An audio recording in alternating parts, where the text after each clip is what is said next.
Good morning students, I hope you are good and healthy. Welcome to the daily current affair and class with सीधी परीक्षा. So I hope आपको आवाज आ रही है, और अगर आवाज आ रही है तो जल्दी जल्दी देख लेते हैं कि आज के कौन से इंपॉर्टेंट टॉपिक्स है. वीक डे है, फर्स्ट डे है, स्टार्ट करते हैं बिल्कुल जोश के साथ. So पहले जो देख लेते हैं हम टॉपिक्स, सबसे पहले क्वेश्चन होगा, सोल्यूशन होगा, जैसे कि हम चलते आए हैं. उसके बाद हम देखेंगे किसको, प्रोटोकॉल को देखेंगे. कौन सी है? मॉन्ट्रियल प्रोटोकॉल को. अब ये जो प्रोटोकॉल है बहुत ही ज्यादा न्यूज में पहले से बनता आया है, क्योंकि 1987 की बात है. बट अभी ये न्यूज में क्यों आया? क्योंकि इसने अभी स्टडी करके निकाली है. क्या स्टडी रिवील की है उसको हम पढ़ेंगे. उसके बाद देखेंगे कि इंडिया का पहला सर्वे हुआ है किसके ऊपर? आयुष के ऊपर. अब आयुष एक प्रोग्राम है जो ट्रेडिशनल मेडिसिन को क्या करता है? रिप्रेजेंट करता है. अब इसका जो सर्वे हुआ है उस सर्वे में क्या पता लगा है, क्या की फाइंडिंग है, साथ के साथ आयुष कौन सी मिनिस्ट्री के अंदर आता है, इसको भी हम पढ़ेंगे. और उसके बाद हम चलेंगे ग्रेड स्कीम के ऊपर. अब ये ग्रेड स्कीम क्या है? ग्रेड सब बनना चाहता है अपने लाइफ में, तो उसी के साथ ये जो ग्रेड स्कीम है एक एंटरप्रेन्योरशिप पे फोकस करती है. साथ के साथ इसमें टेक्निकल टेक्सटाइल की बात की गई है. क्या बात की गई है, फुल फॉर्म क्या है, ध्यान से पढ़ेंगे. और फिर देखेंगे लास्ट में लोकेशन बेस्ड क्वेश्चन. अब लोकेशन बेस्ड क्वेश्चन की अगर मैं बात करूं तो लोकेशन में अभी आई है इटली न्यूज में. इटली क्यों न्यूज में आई है? क्योंकि वहां पे होगी G7 की समिट. न्यूज क्या है, साथ के साथ में इसकी बॉर्डरिंग कंट्रीज क्या है, मैरीन बॉर्डर्स क्या हैं, सारे पढ़ेंगे इटली को लेके. और पहला क्वेश्चन पहले आप सोल्व करने की कोशिश कीजिए.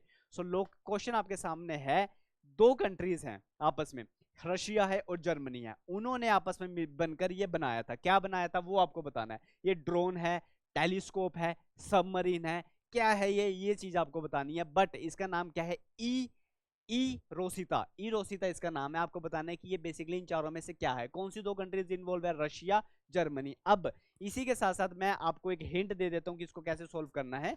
Wait a minute, here a pen. अब इसको सोल्व कैसे करना है, इसका पूरा का पूरा आंसर, ये जो चार है ना, इनका आंसर इसकी फुल फॉर्म में छुपा हुआ है. ठीक है, सो फुल फॉर्म याद करना बहुत ही ज्यादा जरूरी है. अब इसकी फुल फॉर्म क्या है? ई से बात करूं सो ई का मतलब होता है एक्सटेंडेड. ई से हो गया एक्सटेंडेड.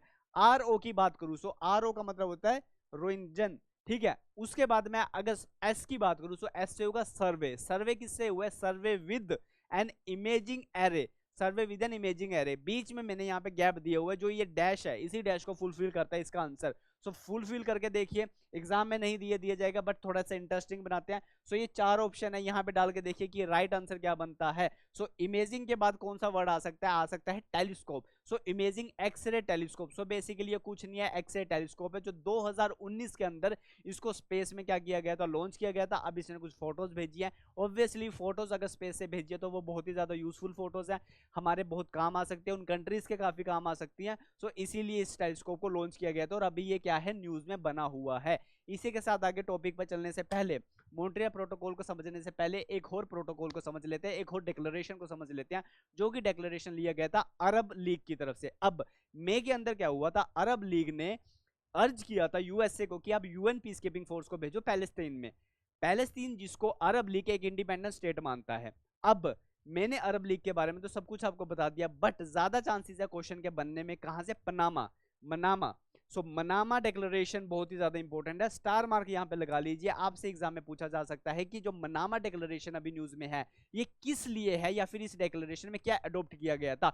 सो यहां पे बात की गई थी यूएन पीस कीपिंग फोर्स की, याद रखना. और मनामा क्या है? कैपिटल है किसकी? बहरीन. सो बहरीन कंट्री की क्या है? ये कैपिटल है. सो इसके बारे में मत भूलना. दो वर्ड्स है सिर्फ, मनामा डिक्लेरेशन लिखने, उसके आगे लिख दो कि अरब लीग ने बोला था यूएन पीस कीपिंग फोर्स को कहां करना है डिप्लॉय? आपने पैलेस्टीन के अंदर करना है. इसी के साथ चलते हैं अगले टॉपिक, और अगला टॉपिक आ गया हमारे पास फाइनली मॉन्ट्रियल प्रोटोकॉल का, जो आज का बहुत इंपॉर्टेंट टॉपिक है. अब ये प्रोटोकॉल को समझने से पहले सिर्फ पहले इतना जान लीजिए सबसे पहले कि मॉन्ट्रियल प्रोटोकॉल, जो ये प्रोटोकॉल है, ये किससे रिलेट करता है? ओजोन लेयर से. जो गुड ओजोन लेयर होती है स्ट्रेटोस्फेयर में, उसको डिप्लीट होने से रोकने से. ठीक है, सो अपनी नोटबुक्स में लिख लीजिए कि Montreal protocol is equals to ozone layer. बस इतना लिख लीजिए. उसके बाद देखते हैं हम इसकी की फाइंडिंग्स क्या है. सो अभी रिसेंटली क्या हुआ है कि मॉन्ट्रियल प्रोटोकॉल जो हमने इनिशिएटिव्स लिए गए थे, सबने इनिशिएटिव लिए थे ताकि क्या किया जाए? ओजोन को डिप्लीट होने से रोका जाए. ठीक है, अब ये जो इनिशिएटिव्स लिए गए थे, अभी एक इंपॉर्टेंट स्टडी हुई है और उस स्टडी ने बताया है कि जो ओजोन डिप्लीटिंग सब्सटेंसेस हैं, कुछ ऐसे सब्सटेंसेस हैं जो ओजोन को डिप्लीट करते हैं, इसलिए इसको ओजोन डिप्लीशन सब्सटेंसेस ओडीएस से माना जाता है. जैसे कि हाइड्रोजन हो गया, जैसे कि कार्बन हो गया, जैसे कि फ्लोरीन हो गया, ये सारे के सारे क्या करते हैं? ये डिप्लीट करने में हेल्पफुल होते हैं. और इसमें से जैसे कि क्लोरीन हो गया, क्लोरीन क्या मैन मेड है, तो वो क्या करता है? डिप्लीट करने में हेल्पफुल करता है ओजोन को. अभी रिसेंटली स्टडी ने ये रिवील किया है कि जो हाइड्रोक्लोरोफ्लोरोकार्बन्स है, इसकी इमिशन कम हुई है इसमें एक अच्छी गुड न्यूज है 2021 में, जो कि ये टारगेट लेके चल रहे थे कि 2026 तक हम जितनी इमिशन को कम करेंगे, इन्होंने सोचा कि 2026 तक कम करेंगे, पर पहली बार ये अच्छी न्यूज सुनने को आई है कि उसको 2021 पे जितनी इमिशन ज्यादा थी वो अब 2024 में क्या हुई है, इमिशन कम हो गई है। सो ये है गुड न्यूज। अब अगर मैं इसकी बात करूं HCFC की, जो कि हाइड्रोक्लोरोफ्लोरोकार्बन की, इसके कुछ वेरिएंट्स होते हैं, जैसे कि वेरिएंट 22 वेरिएंट्स यूज होता है एयर रेफ्रिजरेशन में, कूलिंग सिस्टम में, एसीज हो गया, रेफ्रिजरेटर्स हो गए, उसमें यूज होता है। इसकी इमिशन में भी क्या हुई है, कमी हुई है, कमी देखने को मिली है। यही सारी चीज यहाँ पे मेंशन की गई है, ठीक है। अब ये एग्जाम में पूछा जाए ना जाए मुझे नहीं पता, बट ये जरूर पूछा जा सकता है कि मॉन्ट्रियल प्रोटोकॉल कब लिया गया था, कौन सी कन्वेंशन के अंदर लिया गया था, इसके अंदर जो अमेंडमेंट हुआ था, किलगिल अमेंडमेंट, उसका क्या मतलब है। अब उस पर जाने से पहले एक और देख लीजिए कि 141B एक और वेरिएंट होता है HCFC का। ये जो वेरिएंट होता है, इसमें हमारी कंट्री इंडिया ने अच्छी अचीवमेंट पाली है इसको कम करने के लिए। सो इंडिया ने अचीव कर लिया complete phase out of the HCFC 141B का वेरिएंट। ये वेरिएंट कहां पे यूज होता है, ये वेरिएंट भी यूज होता है बेसिकली इन्हीं रेफ्रिजरेशन प्रोसेसेस में, इस वेरिएंट को भी क्या किया जाता है, यूज किया जाता है, ठीक है। सो इसमें बेसिकली क्या देखा गया, माइनर डिक्लाइन देखा गया, बट डिक्लाइन हुआ है, ठीक है। सो बेसिकली अगर मैं स्टडी रिवील करके बताऊं, सो जो हाइड्रोजन क्लोरोफ्लोरोकार्बन है उसके अंदर क्या देखा गया है, डिक्लाइन देखा गया है, जो कि एक अच्छी बात है। अब देख लेते हैं मॉन्ट्रियल प्रोटोकॉल के बारे में, बिल्कुल ध्यान से देखना। अब मॉन्ट्रियल प्रोटोकॉल को लिया गया था 1987 के अंदर। पहली बात, मॉन्ट्रियल प्रोटोकॉल को क्यों अडॉप्ट किया गया था, तो क्योंकि हमें ओजोन को डिप्लीट होने से बचाना था, ओजोन को खराब होने से बचाना था, पहली बात ये। दूसरी बात, जब इसको अडॉप्ट किया गया, सो वीना कन्वेंशन के तहत इसको अडॉप्ट किया गया, सो कन्वेंशन चली हुई थी, उसी कन्वेंशन में हमने इसको क्या किया, अडॉप्ट किया, राइट। अब तीसरी इंपॉर्टेंट बात, इस मॉन्ट्रियल प्रोटोकॉल के अंदर एक इंपॉर्टेंट अमेंडमेंट हुआ, उस अमेंडमेंट का नाम है किलगिल अमेंडमेंट। ये अमेंडमेंट क्यों किया गया, इस अमेंडमेंट के तहत जो पहले होते थे हमारे HFCs हाइड्रोजोफ्लोरोकार्बन, इसको बैन करने की, ना तो इसका यूज होगा ना इसकी कंजप्शन होगी, उसको बैन करने का जो आइडिया था, जो डिसीजन था, वो इस अमेंडमेंट के अंदर लिया। और यही चीज मैंने मेंशन करी है कि इसको साइन किया गया था इस टाइम पे, अडॉप्ट कर लिया गया था 1985 में वीना कन्वेंशन के अंदर। किलगिल अमेंडमेंट क्या हुआ था, जो मेरे इंपॉर्टेंट हाइड्रोफ्लोरोकार्बन है इसको क्या किया गया था कि भाई आज के बाद इसको नहीं यूज किएंगे, इनको क्या कर दिया जाएगा, बैन कर दिया जाएगा। अब अगर मैं ओजोन की बात करूं, तो ओजोन क्या होती है कि ओजोन स्ट्रेटोस्फेयर में प्रेजेंट एक लेयर होती है जो हमें अल्ट्रावायलेट रेस से प्रोटेक्ट करती है। ये लेयर होती है स्ट्रेटोस्फेयर में। अगर गुड ओजोन की बात करूं, वो स्ट्रेटोस्फेयर में क्या होती है, प्रेजेंट होती है। अब जो ह्यूमन प्रोड्यूस करता है कुछ अपने केमिकल, जैसे कि सल्फर लगा लो, ठीक है, जैसे कि कार्बन लगा लो। अब ये जो क्लोरोफ्लोरोकार्बन्स हो गए, जो हार्मफुल केमिकल्स होते हैं, ये क्या करते हैं, जब हवा में जाते हैं तो वहां पे एक कैटलिस्टिक रिएक्शन टेक प्लेस करते हैं, और उसकी वजह से ओजोन लेयर को क्या करते हैं, डिप्लीट करने की कोशिश कर देते हैं। यही नहीं, इसी के साथ साथ क्या होता है, स्ट्रेटोस्फेयर के अंदर जब गुड ओजोन होती है, अभी इन हार्मफुल केमिकल्स की वजह से ट्रोपोस्फेयर में एक बैड ओजोन लेयर बनना स्टार्ट हो गई है। कहां पे, ट्रोपोस्फेयर में। ट्रोपोस्फेयर पहले आता है, स्ट्रेटोस्फेयर बाद में आता है। सो ट्रोपोस्फेयर के अंदर एक बैड ओजोन बननी स्टार्ट हो गई है, और जो ये बैड ओजोन है, ये क्या करती है, अर्थ का टेम्परेचर इंक्रीज करने में क्या कर रही है, हेल्प कर रही है। सो ये बैड ओजोन है, हमें किसको बचाना है, गुड ओजोन को बचाना है। बट हम क्या कर रहे हैं, हम बैड ओजोन को और ज्यादा बनाने में हेल्प कर रहे हैं due to this harmful chemicals. यही इंपॉर्टेंट है मॉन्ट्रियल प्रोटोकॉल से रिलेटेड। सो इन चीजों को याद रखना। इसी के साथ चलते हैं अगले बहुत ही इंपॉर्टेंट सर्वे के ऊपर, जो कि ऑल इंडिया सर्वे हुआ है आयुष को लेके। अब आयुष की फुल फॉर्म से पहले एक चीज जान लीजिए कि जो ये सर्वे हुआ है ना, ये पहला सर्वे हुआ है, पहली बात तो ये बहुत इंपॉर्टेंट है। दूसरी बात ये कि ये जब सर्वे कंडक्ट हुआ, तो इस सर्वे में मेन एम यही था कि हम जानना चाहते थे कि पूरे इंडिया के अंदर लोगों को पता है या नहीं पता कि एक आयुष प्रोग्राम भी चला हुआ है। सो सर्वे ने पॉजिटिव रिजल्ट दिया है। अगर रूरल एरिया की बात करूं तो 95% लोगों को, और अगर अर्बन एरिया की बात करूं तो 96% लोगों को पता है कि आयुष प्रोग्राम क्या है। सो लोग इंटेलेक्चुअल है इस चीज को लेके, इस प्रोग्राम को लेके, लोग इसका अच्छे से फायदा उठा पा रहे हैं आयुष प्रोग्राम का। अब बात करूं तो आयुष प्रोग्राम की, सो यहाँ पे जो सर्वे किया है, किन लोगों पे सर्वे किया है, जो 15 साल से ऊपर के लोग हैं उन पे सर्वे किया गया है, ठीक है। अब अगर मैं आयुष की बात करूं तो आयुष है क्या, आयुष आपको पता चल गया, आयुष मिशन आपको पता चल गया। अब आयुष की फुल फॉर्म क्या है, आयुष का मतलब होता है ए से आयुर्वेदा, सबसे पहले अगर आयुष मिशन आपसे एग्जाम में पूछ लिया गया तो याद रखना है इसको ट्रेडिशनल मेडिसिन के लिए है। किसके लिए है? कि अपने जो ट्रेडिशनल मेथड्स है, ट्रेडिशनल मेडिसिन है, उनको प्रमोट किया जाए, उनके लिए। अब आयुष की फुल फॉर्म क्या है? ए से हो जाता है आयुर्वेदा, आयुर्वेदा आपको पता है राइट। अब वाई से हो जाता है हमारे पास योगा, योगा बोलो या फिर बोलो उसको नेचुरोपैथी, या क्या बोलो? नेचुरोपैथी बोलो। यू से हो जाता है यूनानी, यू से हो गया यूनानी। एस से हो जाता है सिद्धि, जैसे ये सिद्धि परीक्षा चैनल पे आप वीडियोस देख रहे हो ऐसे ही सिद्धि, एस से हो जाता है सिद्धि। और एच से लास्ट में उससे होता है होम्योपैथी, एस से होम्योपैथी होता है। उससे पहले एस से ही दो चीजें हैं, एक और सोवा रिगपा। सो इसकी फुल फॉर्म ये है। मैं बोलूंगा आपको कि इस फुल फॉर्म को याद रख लीजिए। पूरी फुल फॉर्म को याद रखने की जरूरत, वेट अ सेकंड पूरी फुल फॉर्म को याद रखने की जरूरत नहीं है, बट क्या याद आपको होना चाहिए? आयुर्वेदा सबको पता है, होम्योपैथी सबको पता है, आपको पता है कि योगा सबको पता है। तो कुछ कुछ टर्म्स ऐसी है जो कि बहुत ही ज्यादा कॉमन है जिसको आप याद रख सकते हो। अब इस टॉपिक को खत्म करने से पहले आपको एक चीज और पता होनी चाहिए कि कुछ ऐसे इनिशिएटिव्स है जो हमने लिए गए थे ताकि हम आयुष मिशन को बहुत ही ज्यादा आगे तक, बहुत ऊंचाइयों तक लेके जाएं। तो उन मिशंस के नाम लिखे हुए हैं, ठीक है। अब वो कौन कौन से मिशन है? पहला है नेशनल आयुष मिशन, जिसको अडॉप्ट किया गया था 2014 के अंदर। अब इस मिशन में क्या किया था? मिशन का जितने भी चीजें हैं ना, सबका एम यही है कि आयुष को प्रमोट किया जाए, एक अच्छी जगह आयुष को पहुंचाया जाए ताकि लोग इसका फायदा उठा सके। अब आयुष मिशन जो हुआ था लॉन्च 2014 में, ये पूरा का पूरा सेंटर स्पॉन्सर्ड स्कीम थी। मतलब इसमें पूरा का पूरा पैसा किसने लगाया था? सेंटर स्पॉन्सर स्कीम ने। मैंने दो स्कीम बताई, एक होती है सेंटर स्पॉन्सर स्कीम, होती है सेंटर सेक्टोरल स्कीम। सेक्टोरल वाले में स्टेट का भी कुछ कंट्रीब्यूशन होता है, सेंटर का भी होता है, बट स्पॉन्सर वाली में एंटायर कंट्रीब्यूशन किसका होता है? सेंटर का होता है, राइट। अब इसका क्या हुआ था? मिनिस्ट्री ऑफ आयुष हो गया। ऑब्वियसली एम क्या होगा इसमें? हेल्थ केयर सर्विसेज को गुड प्रोवाइड करना। तो आयुष स्कीम किससे रिलेट करती है? हेल्थ केयर सर्विस से रिलेट करती है। जो दूसरा इंपॉर्टेंट मिशन है वो क्या है? ग्लोबल इन्वेस्टमेंट के लिए। अब इन्वेस्टमेंट के लिए अर्ज करने वाला एक मिशन है, एक समिट हुई थी basically. So global Ayush investment and innovation summit, ये समिट कहां पे टेक प्लेस करी थी ये पता होना चाहिए। सो 2022 में समिट हुई थी गांधीनगर के अंदर। कहां पे समिट हुई थी? गांधीनगर, गुजरात के अंदर। अगेन एम क्या था? हेल्थ केयर को प्रमोट करना, आयुष को प्रमोट करना। लास्ट जो इनिशिएटिव है वो बहुत इंपॉर्टेंट इनिशिएटिव है, क्योंकि इस इनिशिएटिव में इन्वॉल्व है World Health Organization. So World Health Organization की गलत से क्या होता है? ग्लोबल सेंटर्स ट्रेडिशनल मेडिसिन के लॉन्च किए गए थे, एक्स्टैब्लिश किए थे। मतलब कुछ ऐसे ट्रेडिशनल सेंटर्स थे जिनको एक्स्टैब्लिश किया गया था।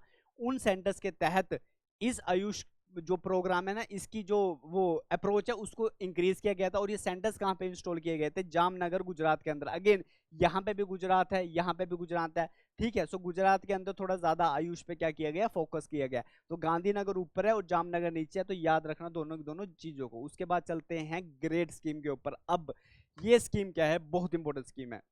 पहले इसके बारे में जानते हैं कि इसकी नोडल मिनिस्ट्री कौन सी है।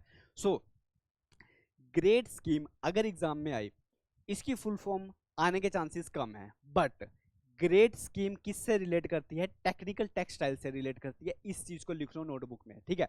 सो जैसे कि मॉन्ट्रियल प्रोटोकॉल के सामने ओजोन लेयर लिखा था, ऐसे लिख लीजिए grade scheme is equals to technical textile.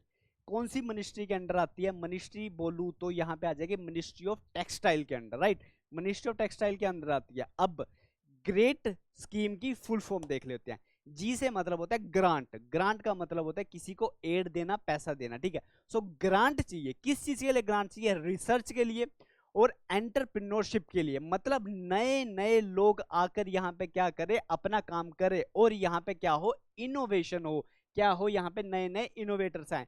सो पूरा अगर मैं बताऊं, सो ग्रांट चाहिए रिसर्च के लिए और एंटरप्रेन्योरशिप के लिए, ताकि न्यू न्यू एस्पायरिंग इनोवेटर्स आए, टेक्निकल टेक्सटाइल को क्या मिले? बूम मिले, टेक्निकल टेक्सटाइल को क्या मिले? बूस्ट मिले, ठीक है। इसीलिए स्कीम को चलाया गया है, great scheme related to the technical textile. Nodal agency कौन सी होगी? मिनिस्ट्री ऑफ टेक्सटाइल, ठीक है। अब ये जो स्कीम है, ये स्कीम किस चीज का पार्ट है? सो बेसिकली इंडिया की तरफ से एक मिशन लॉन्च हुआ था, जैसे कि हमने पिछला मिशन पढ़ के आए, नेशनल आयुष मिशन पढ़ के आए हैं, जो कि हेल्थ केयर सेक्टर के लिए इंपॉर्टेंट था। ऐसे ही एक टेक्सटाइल सेक्टर के लिए मिशन इंपॉर्टेंट है, ठीक है। उस मिशन का नाम क्या है? National textile obviously technical textile mission, ठीक है।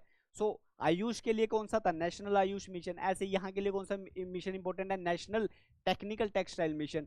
इसी मिशन के अंडर इस स्कीम को लेके आए हैं ताकि हम टेक्निकल टेक्सटाइल को क्या कर सके, प्रमोट कर सके, आगे लेके जा सके। टेक्सटाइल की बात करूं सो इस तरीके से होते हैं, व्हाइट व्हाइट यहाँ पे धागे यूज हुए हैं, बट ये कलरफुल भी हो सकते हैं और अलग अलग इनोवेटिव थिंग्स लेके आ सकते हैं हम टेक्सटाइल के अंदर। अगर हम टेक्निकल को जोड़ दे तो वो टेक्निकल टेक्सटाइल बन जाता है। अगर मैं ग्रांट की बात करूं तो इस स्कीम के अंदर अच्छी खासी ग्रांट दी गई है, कम से कम 50 लाख रुपए की ग्रांट दी गई है for a period of 18 months. ठीक है, तो इसकी बात करूं, ग्रांट से रिलेटेड क्वेश्चन नहीं आ सकता, पर पैसे दिए गए हैं, कोई भी स्कीम है, किसी भी चीज को प्रमोट करना है, सो वहां पे फंड भी दिया गया अच्छा खासा बाय दी सेंटर। अब चलते हैं आगे और देखते हैं किसके बारे में, किसके बारे में देखना है। अब हमें देखना है लोकेशन बेस्ड क्वेश्चन। अब लोकेशन बेस्ड क्वेश्चन में क्या है कि G7 जो कि ग्रुप है 7 कंट्रीज का, वो 7 कंट्री कौन सी है आप मुझे बताइए, क्योंकि मैं G7 के बारे में पहले भी बता चुका हूं। अब G7 कंट्रीज जो होती है 7 कंट्रीज का ग्रुप है, इंडिया इसका मेंबर नहीं है, मैं बता देता हूं आपको इतना। ठीक है, अब बहुत ही गिनी चुनी कंट्रीज है, यूएसए इसका मेंबर हो गया जैसे कि। ठीक है, अब जो G7 कंट्रीज होती हैं वो अपनी अभी की मीटिंग कह रही हैं कि हम हेल्ड करेंगे, कहां पे हेल्ड करेंगे, इटली के अंदर हेल्ड करेंगे। सो इस चीज की अनाउंसमेंट हो चुकी है। G7 कंट्रीज वैसे ही देशों की कंट्रीज है जैसे कि एक G20 कंट्री होती है। G20 को किसने होस्ट किया था, इंडिया ने होस्ट किया था। जैसे कि आने वाली G20 कौन होस्ट करेगी बताइए मुझे कमेंट बॉक्स में, यही आपका क्वेश्चन है, वैसे मैं क्वेश्चन नहीं दे रहा। ठीक है, अब G20 कंट्रीज के अंदर जैसे कि 20 देश होते हैं जिसका इंडिया मेंबर है, पर G7 कंट्री का इंडिया मेंबर नहीं है, ये बात को याद रखना। अब अगर मैं इटली की बात करूं तो इटली के हम देख लेते हैं कि क्वेश्चन यहां से क्या बन के आ सकता है। ये भी पूछ सकते हैं कि G7 अभी कौन होस्ट करने वाला है, सो इटली होस्ट करने वाला है। दूसरी बात ये पूछ सकते हैं कि इटली के आसपास की कंट्रीज कौन सी है, सो इटली 3 कंट्री के साथ अपना बॉर्डर शेयर करता है। पहली स्विट्जरलैंड, बहुत सुंदर कंट्री है। दूसरी हमारे पास होती है स्लोवेनिया। ठीक है, स्लोवेनिया हो गया, इटली हो गया, फ्रांस हो गया, और साथ के साथ में ऑस्ट्रिया हो गया। सो यहाँ पे 4 कंट्रीज हमारे पास मिल जाती है। फ्रांस के साथ बॉर्डर, वो जितनी भी कंट्रीज है ना सबके साथ नॉर्थ में बॉर्डर शेयर करती है, क्योंकि जो इटली के साउथ में है ना वो वहां पे क्या हो जाती है, मैरीन बाउंड्रीज आ जाती है। और वो कौन सी मैरीन बाउंड्रीज है मैप के साथ हम देखेंगे। ठीक है, सो कौन कौन सी आएगी, स्विट्जरलैंड होगी, फ्रांस होगी, ऑस्ट्रिया होगी, और साथ के साथ लास्ट में कौन सी हो जाती है हमारे पास, स्लोवेनिया हो जाती है। ये 4 कंट्रीज है, इन 4 कंट्रीज के बारे में याद रखना है आपने। अब अगर मैं मैरीटाइम बाउंड्री की बात करूं सो इटली को एक मेडिटेरेनियन कंट्री बोला जाता है, क्योंकि यहाँ पे मेडिटेरेनियन टाइप ऑफ क्लाइमेट है, जो कि आप ज्योग्राफी में पढ़ते हो। कौन सा क्लाइमेट है यहाँ पे, मेडिटेरेनियन टाइप ऑफ क्लाइमेट है।